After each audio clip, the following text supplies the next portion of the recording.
চেনাই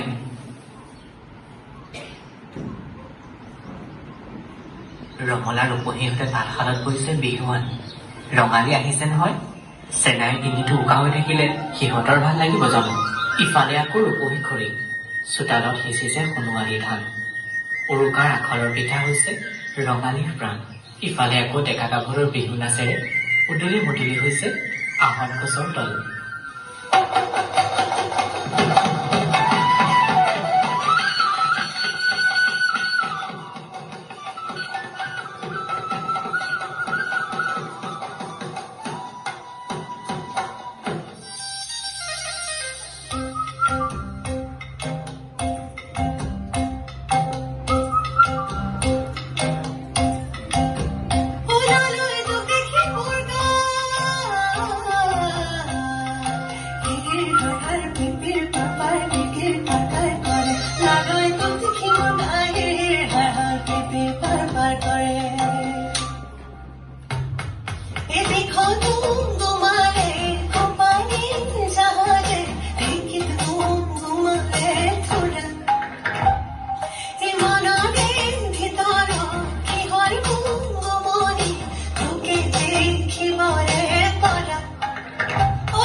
কঙালী মানে কাতি বিহু। সপোনবোৰ পথাৰত সিঁচি লহপহকৈ বাঢ়ি যাতে সোণোৱালী ৰূপ লয়, তাৰে কাকতি মিনতিৰে এগছি আকাশী বন্তি দিবলৈ পথাৰলৈ যায় প্ৰতি গৃহৰ গৃহিণী।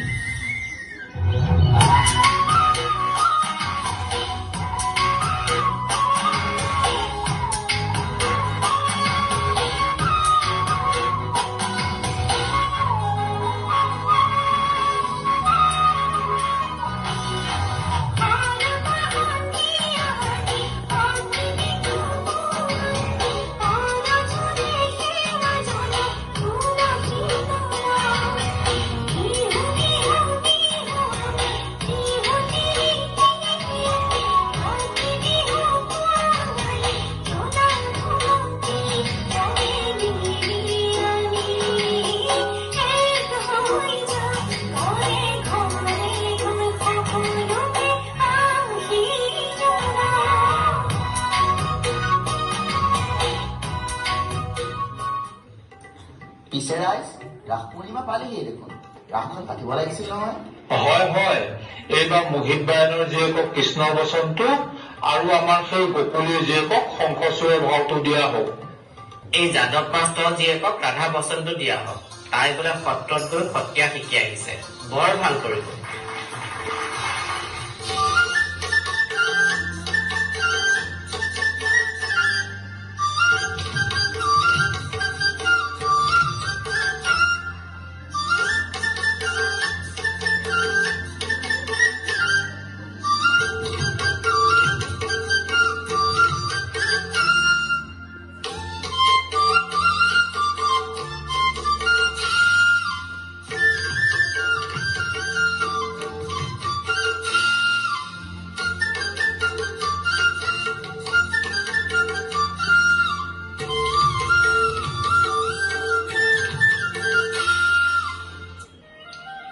পুৱাই পুৱাই গাঁৱৰ অৰুণকাইহঁতৰ গাত তত নাই।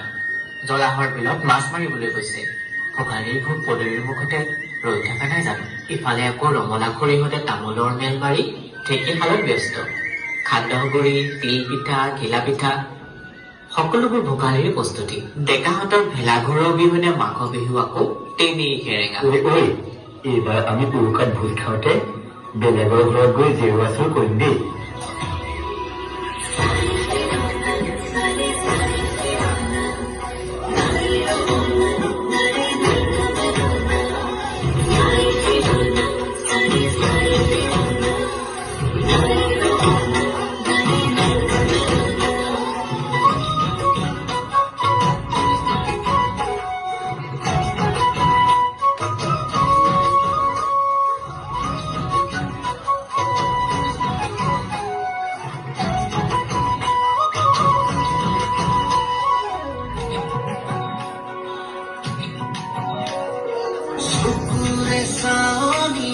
মাজৰে উৰণীয়